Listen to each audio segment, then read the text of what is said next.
ओला TV Dussehra क्यों मनाते हैं? एक गांव में शिवानी और सिद्धू नाम के भाई बहन रहते थे। उनके माता पिता पार्वती और शिव दोनों गांव में व्यापार कर रहे थे। शिवानी और सिद्धू दोनों मस्तीखोर थे। जब देखो तब कोई न कोई मस्ती करते हुए पार्वती को परेशान करते रहते।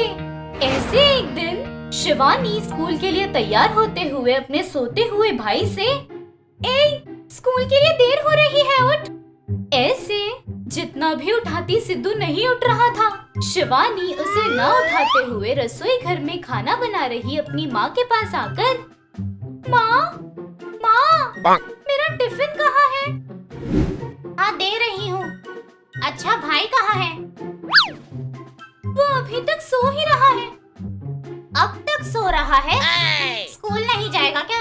क्या पता? क्या पता क्या है? जाकर उठाओ। तुम ही उठाओ, जाओ माँ। शिवानी, जाकर उठाओ बेटा।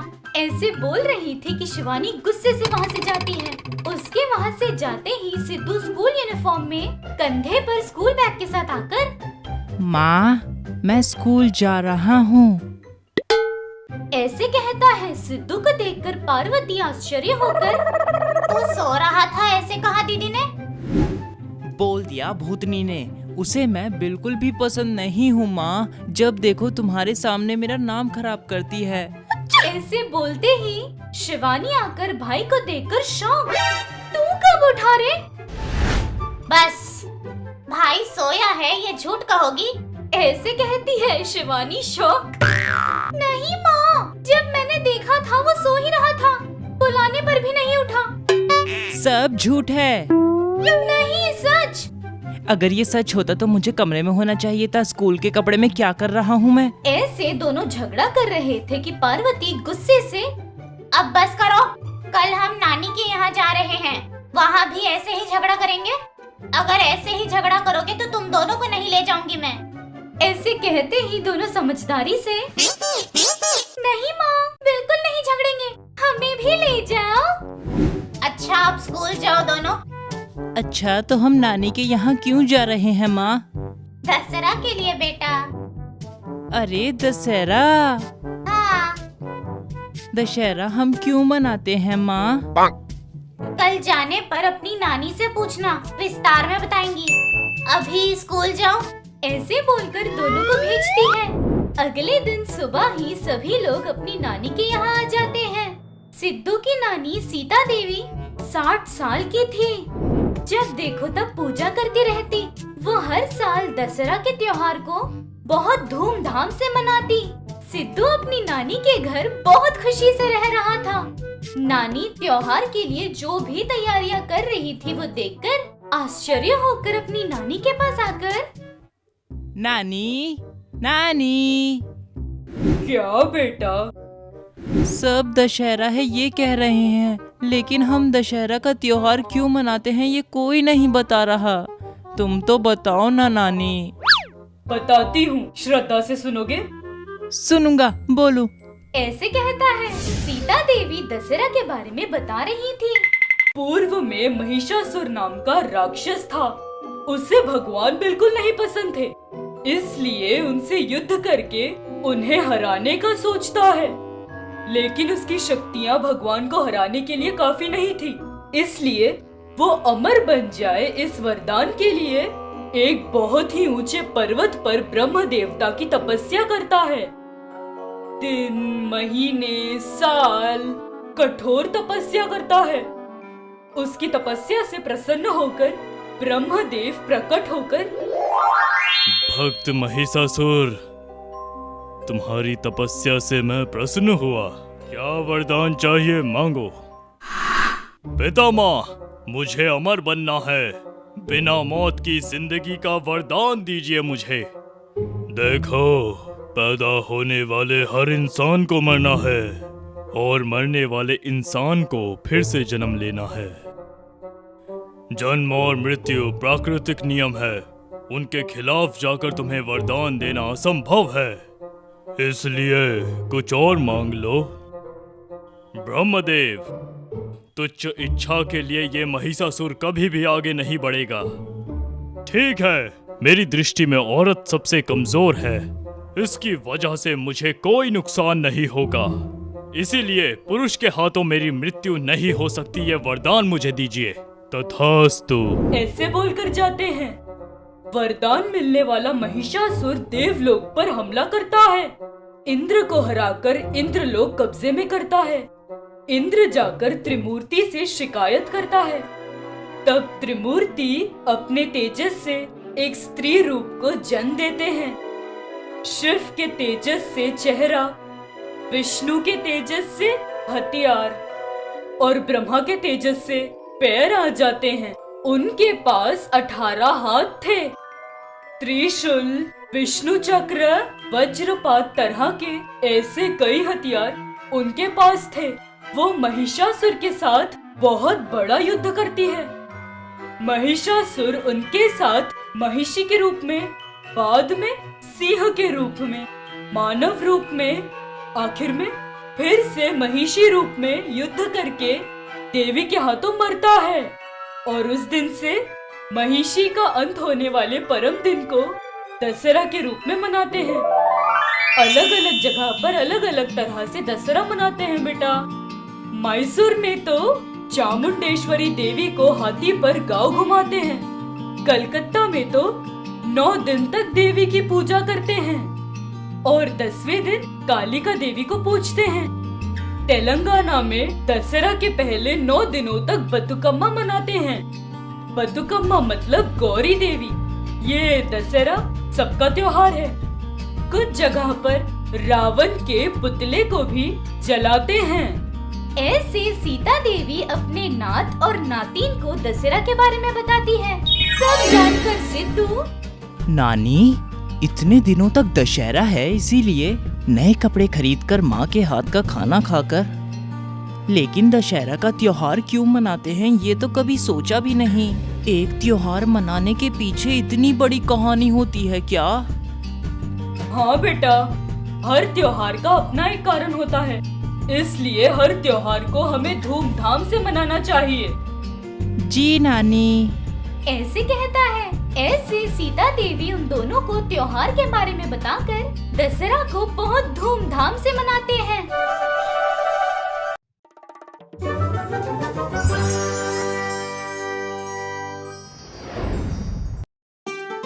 ओला टीवी दशहरा। एक गांव में रमेश नाम का आदमी रहता था। उसकी पत्नी और 2 बच्चे थे। रमेश उस गांव का सबसे अमीर व्यक्ति था। दादा परदादा के जमाने से उस गांव के जमींदार थे। रमेश हर साल दशहरा बहुत धूमधाम से मनाता था। दुर्गा की मूर्ति रखकर नवरात्रि की पूजा करके पूजा में उपस्थित सभी लोगों को दान के रूप में कपड़े बांटता रहता था। ऐसे वो एक बार दुर्गा माता की मूर्ति रखकर गांव में सभी लोगों को साड़ियाँ, कपड़े बांट रहा था।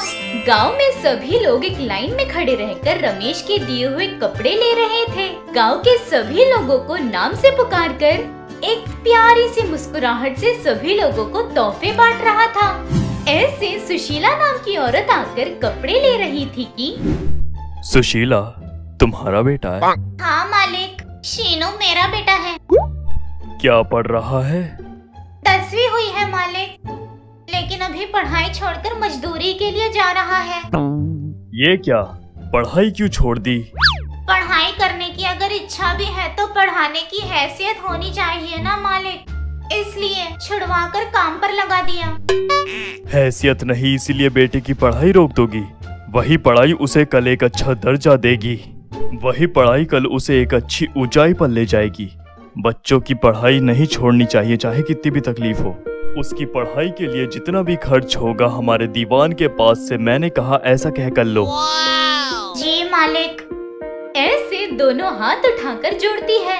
शीनू भी रमेश के पैरों पर गिरता है। रमेश शीनू को उठाकर अच्छे से पढ़ाई करके तुम्हारी माँ का और इस गांव का नाम रोशन करो, ऐसे बोलकर भेजता है। ऐसे रमेश गांव में सभी लोगों की मदद करता।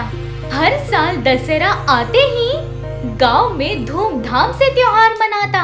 इतने पैसे हैं कि बैठकर खा सकते हैं, इसलिए हर साल दान धर्म करने की वजह से उसके सारे पैसे और जायदाद खत्म हो जाते हैं। दिन गुजरते गुजरते उसके बच्चों को पढ़ाने के लिए, उन्हें खाना देने के लिए भी बहुत तकलीफ था। ऐसे रमेश एक दिन अपनी पत्नी जानकी से, सभी को दान धर्म करने वाला हाथ है ये, अब ऐसे खाने के लिए तड़प रहे हैं। घर के सामने अगर कोई मदद मांगने के लिए आए तो क्या करना है वो भी नहीं समझ आ रहा। हाँ जानकी, सारी जायदाद बेच दी, अब क्या करे बताइए। हमें जहाँ कोई नहीं जानता उस जगह जाकर कोई काम कर लेंगे हम, हमारे बच्चों को पढ़ाएंगे। ऐसे कहता है। वो बात सुनकर जानकी भी चुप हो जाती है। सोचने के अनुसार एक रात गांव छोड़कर बस्ती आ जाते हैं। बस्ती में रोड के बगल में एक झोपड़ा बनाकर वहाँ रह रहे थे। रमेश मिस्त्री के पास मजदूरी के काम के लिए जा रहा था। जानकी सब्जियां बेच रही थी। ऐसे दोनों एक एक काम करके अपने परिवार को संभाल रहे थे। ऐसे दिन गुजर रहे थे। एक दिन रमेश को कुछ सोचता देख जानकी रमेश के पास आकर, क्या हुआ, ऐसे क्यों बैठे हैं? दशहरा आ रहा है, हमेशा इसे धूमधाम से मनाकर गांव वालों को कपड़े बांटा करते थे, और अभी हम ऐसे हैं। वो हमारी किस्मत है। और क्या हुआ, हमारे पास जितना है माता की मूर्ति को हमारे झोपड़े में ही रखकर जितना हो सके उतना अन्नदान करेंगे, ऐसे कहती है। वो बात रमेश को भी पसंद आती है, तुरंत हाँ कर देता है। एक छोटी सी माता की मूर्ति रखकर त्योहार मना रहे थे। जानकी खाना बनाकर खाने के लिए तड़प रहे हर एक इंसान के पास खुद जाकर खाना देते हैं। ऐसे दिन साल गुजरते हैं। एक दिन रमेश काम पर जाता है।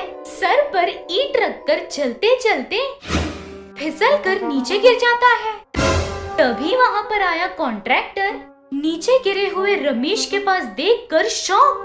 वो कॉन्ट्रैक्टर और कोई नहीं, रमेश के पास से पैसे लिए हुए सुशीला का बेटा शीनू था। शीनू रमेश को देखते ही, मालिक आप यहाँ कैसे?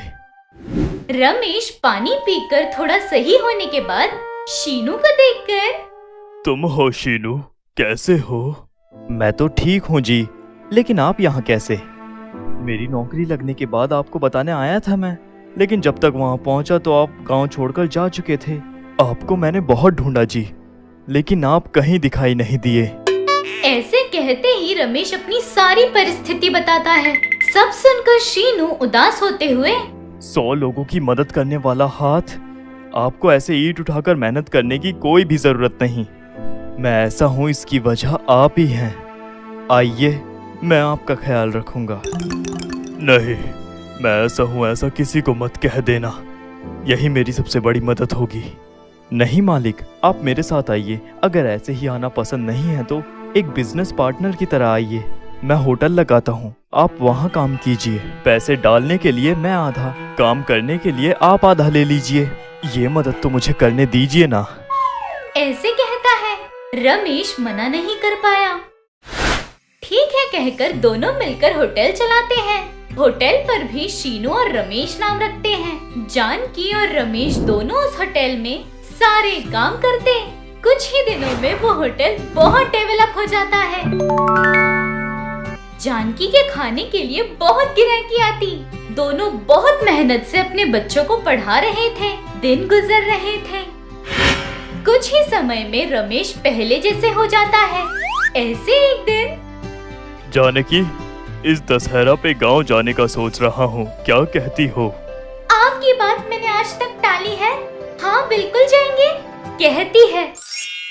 सोचने के अनुसार त्योहार के 2 दिन पहले गांव जाते हैं। गांव में सभी लोग रमेश को देखकर बहुत खुश होते हैं। रमेश माता की मूर्ति रखकर 9 दिन तक पूजा करवाता है। गांव में कपड़े भी बांटता है। त्योहार खत्म होने पर फिर से बस्ती आकर अपना होटल संभाल रहा था।